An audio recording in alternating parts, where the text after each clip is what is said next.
We're so honored to have you, and I've been working at the deVeber Institute for 2 years now, and I thought I heard everything about conscientious objection, but clearly I haven't. It was so insightful and brilliant. Thank you.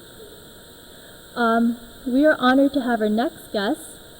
He is a 3-time Gemini-nominated TV producer, TV host, musician, entertainer, and master of ceremonies.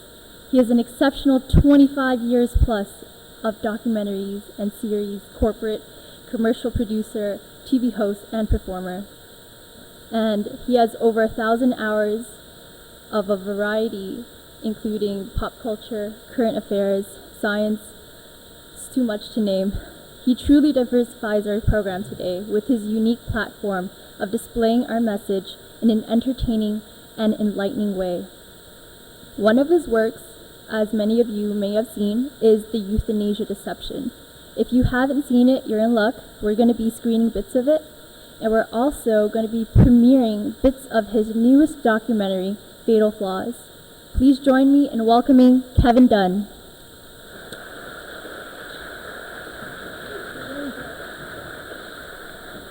How about a hand for the good people at the deVeber Institute for putting this on today. Just, it's great to see so many. Yeah, give them a hand if you don't mind.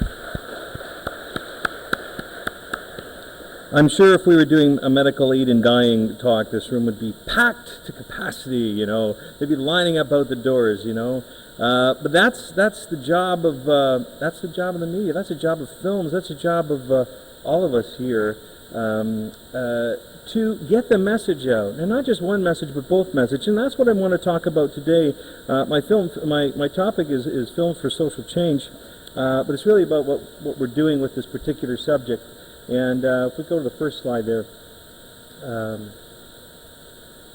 what's that? Okay.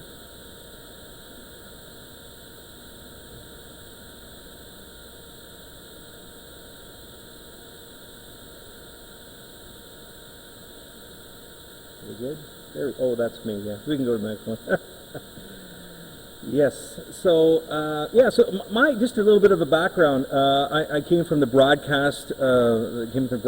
Field on air. Did some kids shows. I did a late night show. This isn't just boasting. This is just kind of how I got a bit of a worldview out there of what our media does. Next slide, please. And then I got into, after doing broadcasting for a while, I thought, okay, I want to produce my own film. So I got into science and pop culture and history. We took a dinosaur down to Houston to have it. This was a mummified dinosaur. We took it down to Houston to have it X-rayed, and it was so cool. That one ran on Discovery Channel, Secrets of the Dinosaur Mummy. And we were very successful, our team, in being nominated for a few awards for these. The K-Tel story, if you remember K-Tel, all the greatest hits, all the greatest stars, right? Pop culture, movies, documentaries, they drive what we do. We like to talk about these things. So next step for me was to do something that was very important to me. Next slide, please. Was to get involved in passionate subjects. And before I got involved in this, I was seconded to come to and help with a project called the Watershed Project, which really taught me about public policy and how it changes and how we can change things, but nothing happens from the top down, it happens from the bottom up. And so this Watershed Project was a $2.5 million project. We had 30 non-governmental organizations involved, including Ducks Limited, and the idea was about sustaining our watersheds. Where is your watershed? You remember the Inconvenient Truth said, where's your blueprint? Where's your carbon blueprint? Your footprint, forgive me. Where's your carbon footprint? This was all about where's your water footprint? And so I learned very, very much about changing public policy from the ground up. But that's a whole other talk. But it did introduce me to what we can do, because we did change people's views on this. And working with these many, many NGOs and giving them a platform to work from. Next slide, please. So this is where my own passion comes in, protection of life, which I believe, and has been said many times, the greatest social justice issue. These are the most precious people to me, my children, grandchildren, and my wife, and a couple of son-in-laws in there. And because that's what this is all about. That's what this argument, that's what this issue is all about. The continuation of life, the sanctity of life, the beauty of life.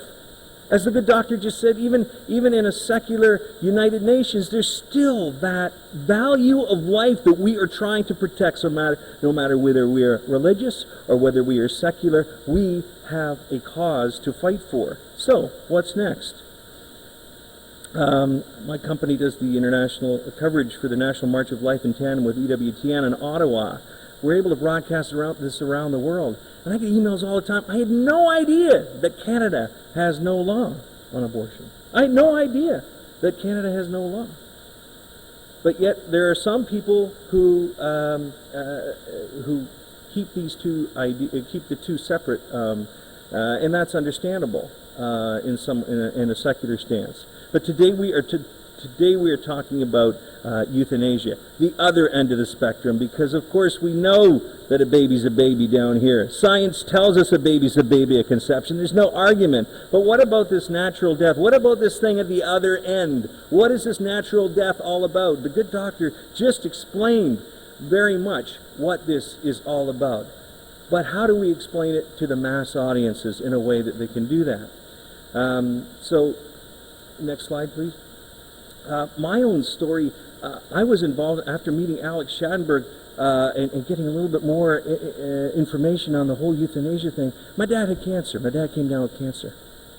And here's a picture of him and me in the hospital. Next slide there.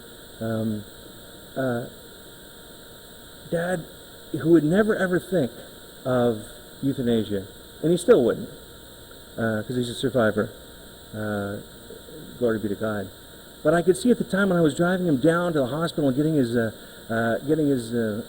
chemo treatments, I could see him saying to me things like, "Kevin, this is too much. You should be working. I'm a burden to you. This is crazy." You know, he never suggested assisted suicide or anything like that. But I could see how that mentality can seep in when we think of ourselves as a burden to others. And I thought, man, this is powerful. I said, "No way, Dad. Don't start going down that road. These are visceral moments for me. I wouldn't take away these moments with you in the hospital for anything. Because that's what life is all about. If we take away the suffering, if we take away the hurt, if we take away the pain, if we take away everything, what's life? What's life?" Yes, we have to be compassionate towards others, but we have to be truly compassionate. What is compassionate? It means walking with the person. And I walked with my dad, as did my brothers and sisters. He is a survivor, glory be to God. And but man, oh man, what a time for me to really think about what this mentality can do to a society. So what do we do? Well, I'm a filmmaker. Let's go make some films. So I'll try and do the click forward here. I have to point it at you, right? Oh, there we go. Did it work? Hey, see? I don't have to bother you anymore. I met Alex from the Euthanasia Prevention Coalition. And here's Alex. Now, Alex is going to speak next. Alex was up talking about this stuff years and years before it had ever surfaced here in Canada. And people say, "Oh, it'll never happen here. That's only those crazy Belgians and those crazy Netherlanders. You know, it'll never happen here." Well, what do you know? The culture shift from caring to killing has come to our beloved country, Canada, and the U.S. So we decided together that in the beginning it was just going to be an educational video, but I talked him into a full-up documentary, and I'm so glad that Alex has been open to this, because Alex, along with some other partners, this film has done very well, and the team has just been an amazing group of people to work with. It explores Belgium's 15-year experiment with euthanasia and the long-term implications of assisted dying laws, and offers a dire warning for the rest of the world. Some of you have seen it, some of you haven't. I'm going to run just a little clip of it for you right now. If you press the space bar for me. Take about 5 seconds to come up.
So crack out the popcorn.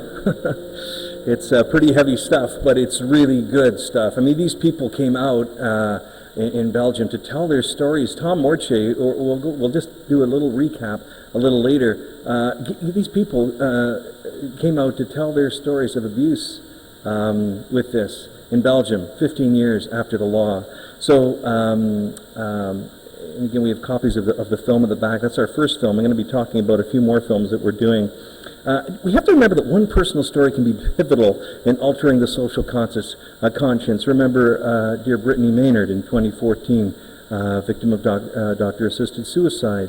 She was a pivotal. Her life was a pivotal. The end of her life was a pivotal turn in the Hemlock Society, now Compassion and Choices, urge to get this into law. To get this furthered into law into the U.S. So we have to understand that people look at that story, and God bless Brittany and the little puppy there, who wouldn't feel compassion for her. But do we have the right compassion? That's the question we have to ask ourselves.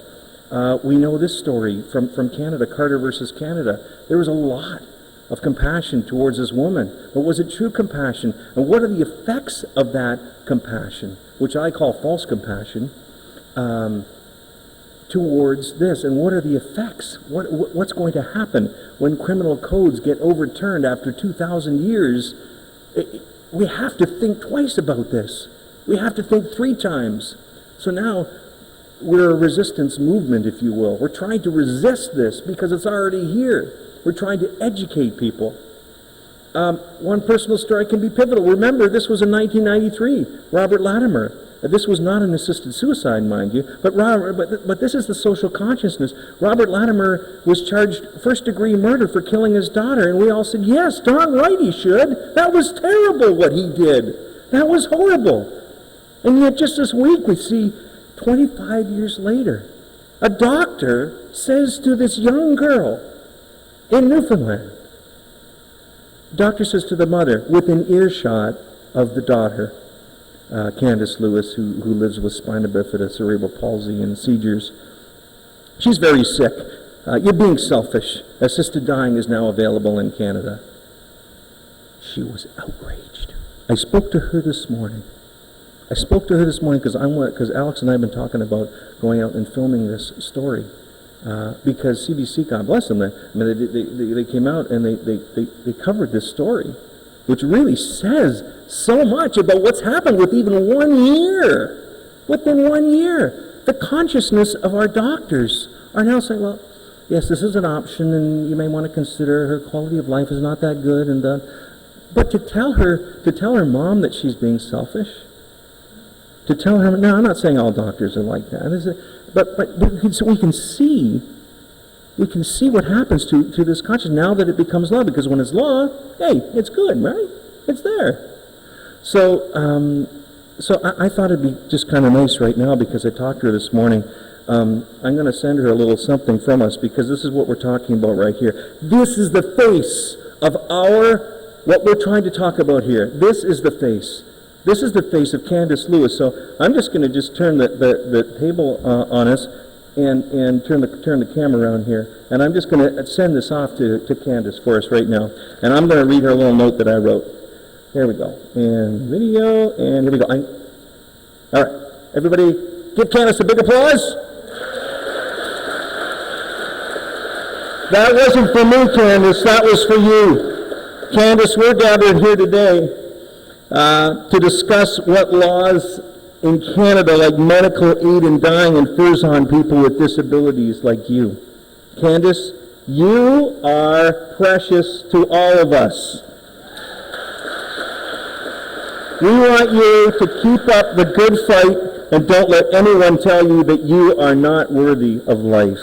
You are not selfish, as your doctor says. You are a hero to all of us, because you choose to care, and you will never kill. And so God bless you both. And we are thinking of you, and we're praying for you today, all right? So give them a hand again, all right? Thank you for that. I think it's really important that, because, can you imagine being a little well, she's not little, she's 25 years old. But in the CBC story, which I won't air because we're webcasting this, but in the CBC story, she says, I don't want to die. I'm not ready. She did say, I want to go. Sometimes the pain's so bad that I want to be with Nan in heaven. And they take that as, well, she wants to die, so let's move this down. You remember the story? Where's Upsy Daisy? Where's she Upsy Daisy? Let's go. Where's that from, Alex?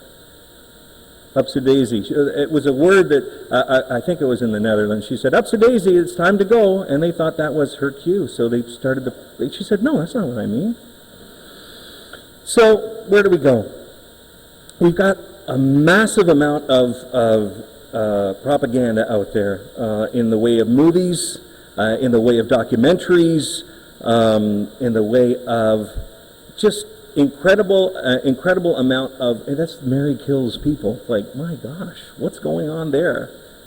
The messages are coming at us left, right, and center in the media. We have to get back. How are we going to do that? Well, that's why I'm doing what I do. Films for Social Change, this is nothing new. All of these movies changed the way we thought about things. Food Inc. changed the way the meat processing companies were. Supersize Me, McDonald's changed the way they did their thing. And Inconvenient Truth, we're using blue boxes and we're counting our carbon footprint. The Cove, which talked about sustainable fishing. There's stamps now on food on these fish products, so that people will buy sustainably grown fish. And we all know Michael Moore, what he's done. Love him or hate him, he has brought a lot of issues to light under the guise of documentary filmmaking. People worry, people get concerned when Michael Moore walks into a room. One day I hope they get concerned when I walk into a room, but most of the time they just laugh. So, films like Obama, love him, hate him, The End of the Line. They did a complete study on The End of the Line and how the social impact of this film on fishing, on sustainable fishing. And again, you see they have these goals before they set out, and these objectives, and they quantify them at the end, and they're able to make them. And that's what we're trying to do with this issue here. Bully's another one. Predetermined goals and quantifiable outcomes. Who hasn't heard about bullying, right? Look at that film, the bullyproject.com, and see how they designed it. And look where we are now with the whole bully. Great, wonderful stuff. Of course, it's spread into a number of different other areas that people have taken advantage of. But it's still, that Bully Project in 2012, massive worldwide movement. Started with 6,500 kids viewing the film in LA. That's not very many. The goal was 1 million. It ended up being 3.2 million. It just exploded.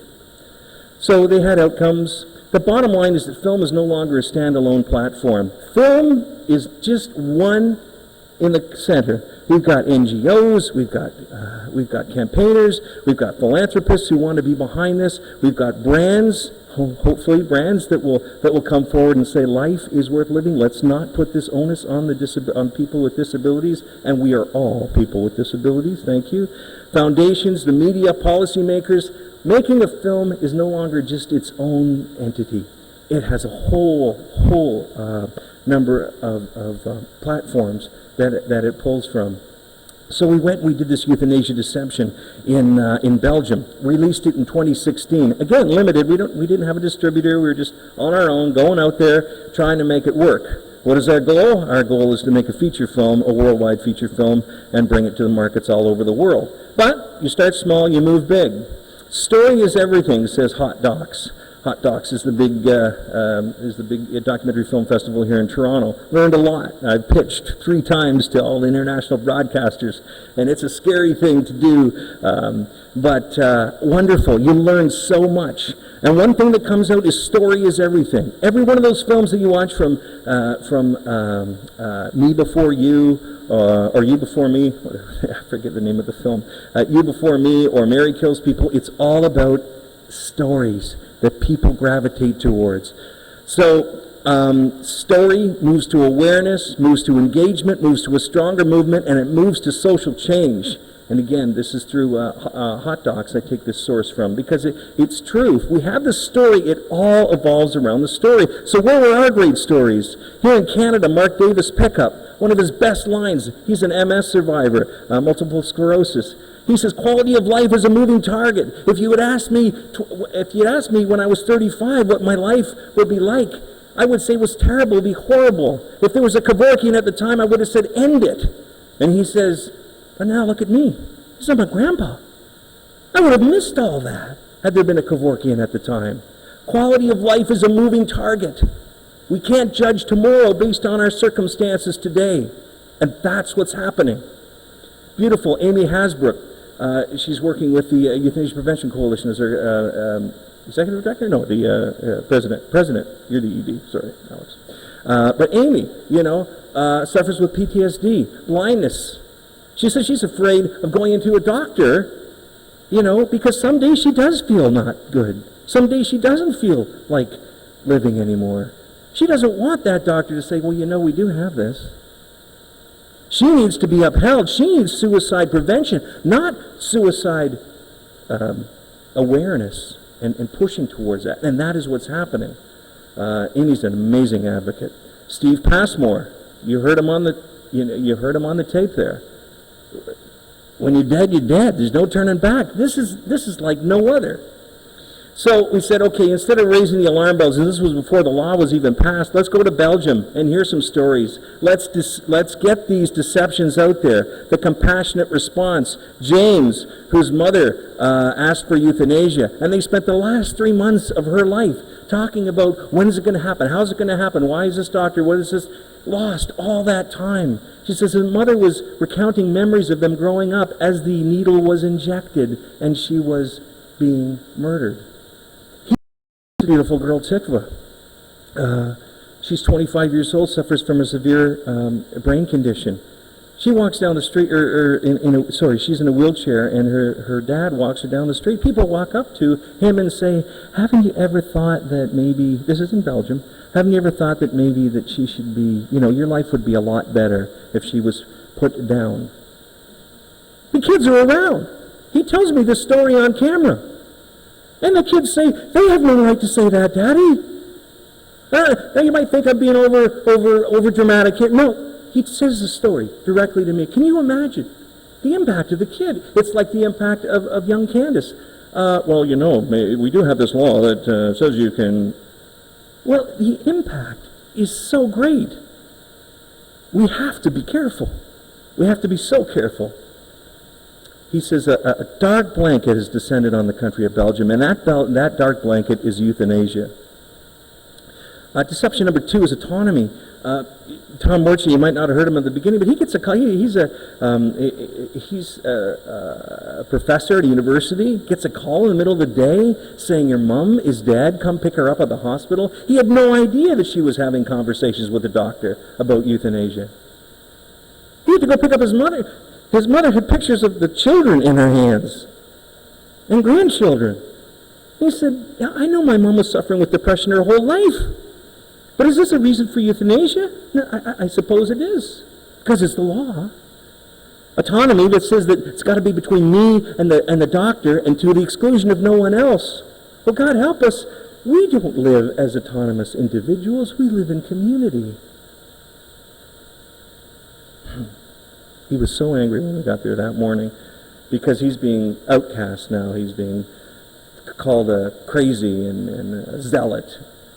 He lost his mom by a doctor who's the same doctor who signs off on the euthanasia reports that come in.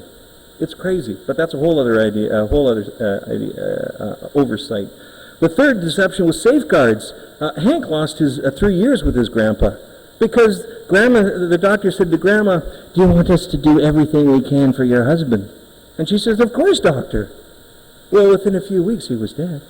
They turned up the morphine. They did everything. He would have had 3 years. Another doctor said he would have had another 3 years given his condition. What if it was 2? What if it was 1? What if it was 1 day? Okay? My goodness. It's life. And when we give this the right in law to doctors to do this, we're in a bad state, and we are in a bad state here in Canada. So what do? We have to resist this. Safeguards do not work. They get pushed, they get pushed, they get pushed. As the good doctor said just before, they're being pushed all the time right now to children and to people with psychiatric. Cristina Hodge, it's another story of a Canadian nurse, regrets that whole philosophy that you can turn up the volume on people who have a week or two to live. And she was doing it with her group, with nurses and doctors, over 25 years in Canada, even before the law existed. But God bless Cristina, like, man, getting out there and doing what she is. She was just in Italy, and she used some of the film and her own testimony to help them with their law. We talked to medical and legal and advocacy people. We talked about what true palliative care is, walking with the person. Not to extend life forever and ever and ever, but to walk with people to the end. Impact is essential. This, if you could just press play there, this is a little impact on how our film played out.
Is there.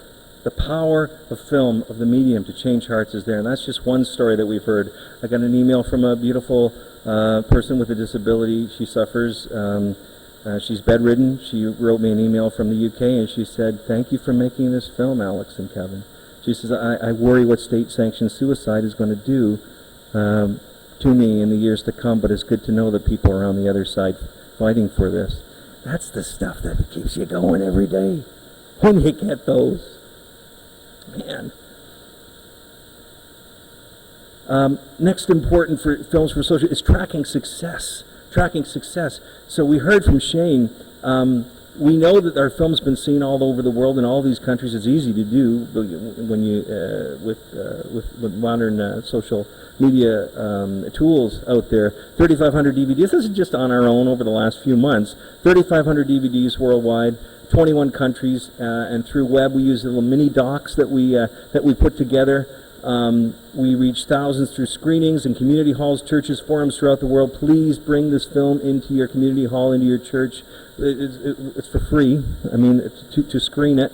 Of course, we're doing this just on a dime. You know, these films cost millions of dollars. And Michael Moore's, we're doing these on, $70,000, $100,000 a film, and it's not, because you have to have quality. You have to hire the best people. Otherwise, it looks shabby. So we've had about 50,000 views of our film on these little mini docs, all put on through Facebook and YouTube and through EPC and through Twitter. We've had great exposure, including CBC, requests for usage internationally. and millions of viewers. We did a faith version of the film for Global Catholic Network, EWTN, called Vulnerable. Millions, again, watched the film through there. The last part is called Grow the Movement, you know, like we have to grow the movement. What are we going to do?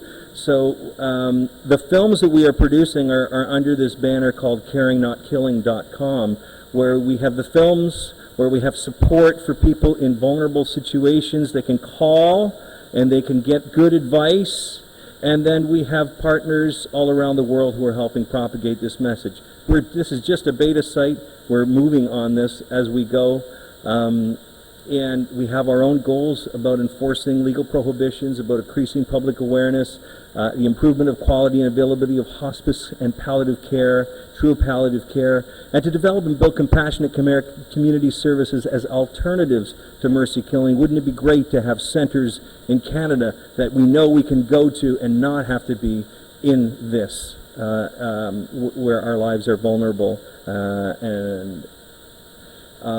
of course, there's a donation page. That was and of course, our Films for Social Change is the biggest part of this whole movement. That was in the fall of 2016 when we launched it, and launched a few of these videos. I'll play you the first video, the best, or not the best, but the most watched video. Was a little mini doc we called "What Belgium's Advice: Don't Go There."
So that one had thousands and thousands of hits because it came from a country saying, don't do it. Of course, we didn't listen to them. Our second film, we started filming in January this year.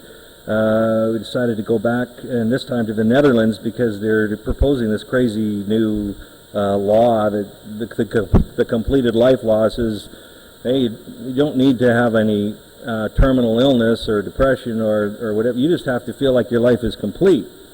Like you've had a good life, it's time to check out. So let's put this into law, keep it away from the euthanasia bill or whatever, and call it the completed life, because we are liberal here and we can do whatever we want, and we are all autonomous beings, so let's just do it. So Death Wish, Euthanasia in the Netherlands, is the working title for this film. It's a little different in approach. I appear on camera because we're trying to bring a, well, why am I on camera? I don't know. It was just a different, it was a different way of doing things, and it seems to be working. So we'll let you have a little look at Death Wish Euthanasia in the Netherlands and Euthanasia Week. Crazy.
So you have even people who are on the side of euthanasia that have no problem with euthanasia now saying, "Whoa, we're stepping over the line here, folks. This is crazy," and they're trying to backpedal. But you've got a major debate. It's like one of the number one things they're talking about in Dutch Parliament is whether to go ahead with this completed life bill. Goodness gracious, do we not have more things to live for, to talk about than death? Yes, there are people dying. Yes, we need pain control. Yes, we need health care to be at its finest. But we don't kill people. We care for them. So that one's coming out this fall. I'm going back in a couple of weeks. I'll be doing a few more interviews to finish off that documentary. But Euthanasia Week, they have this Euthanasia Week. Can you imagine? Our film that's going to come out in 2018 is called Fatal Flaws, Legalizing Assisted Death in America. And people are sending in their stories now of abuse. People have come back from the edge, said, I was pushed towards this, or I've come to the realization this is not good. And so we're going to have a number of these stories because Americans, of course, want to hear stories from their own. It's been legal in Oregon and now 6 states. And so we have a similar situation in the U.S. And they have no idea. When we launched that last film and we started talking about assisted dying, they said, well, what's all that about in the states where it wasn't being discussed? Well, now it's being discussed in how many states? 25? 25 states are speaking about this now. And yes, we're making some great moves because people are watching the films. Alex will speak to the success of the movement in holding back the tide where these bills are just about to be passed and people are saying, no way. We know what's happened in New Zealand, for example, where it was just about to go, and they said, no, we will not do this. This is a recipe for suicide on demand. That was a recent quote, not from, I just have to remember the country where they turned it down. It was Australia. This is, yeah, so there you go. Hey, we gotta celebrate our successes because that's what this is all about, Most people don't want to talk about this, but we have to. It's a lot easier to talk about the other side. So I'll run just a little clip of Fatal Flaws before I wind up here.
So those are a few clips from that film. Obviously, there's a couple mixed in there from the other, but that will be specifically geared towards the U.S. The American Psychiatric Association, I'm winding up here very shortly, folks. The American Psychiatric Association unanimously says, we do not want anything to do with this. And that was the gentleman you heard at the beginning, Dr. Mark Comrade. We don't want anything to do with it. This is what we do every day. If the number one reason why people ask for euthanasia is fear of suffering, and the number two reason is depression, and that's what I deal with as a psychiatrist every day, I don't want anything to do with this. Neither do all of my compatriots. But you force me to do it, and I say I have to offer it as an option? Crazy. So Alex and I were out speaking as we are now. I talked about some of the work that's being done around the world. We've got this outreach, compassionate community care, which Alex will talk about. Our partners around the world are coming together. We would like to partner with as many as we can. It's only been 10 months since our launch. We've just begun, and it's just a few of us working on this. So we're hoping and praying that it's going to grow, but that's why we do it. We get out there, we start the grassroots movement. I leave you with this one thought. And people, after I speak wherever, they ask me, well, you know, this is such a huge problem, this is a huge concern. What can I do personally? What can I do personally besides writing a letter and sitting down with my MP or my MPP? What can I do? What can I do? And you know what? I didn't have an answer for them, but my daughter, Kathleen, who lives out west, she posted a blog, and I had no idea she was doing this. She's recently married, and she posted this blog. She says, every Friday morning I've been spending an hour playing Scrabble with a lovely 93-year-old lady at a local care home. It's my simple way of helping the elderly find joy in their daily life. I'm always praying for opportunities to talk to her about God or to simply show her that she is loved. Today that opportunity came in full force. After our game, she outright asked me, what do you think of doctor-assisted suicide? And pointed to an article from the paper on the topic. Well, I told her I felt it was very sad that anyone should feel the need to take their life, and that it's our failure as a society when anyone is left feeling this way.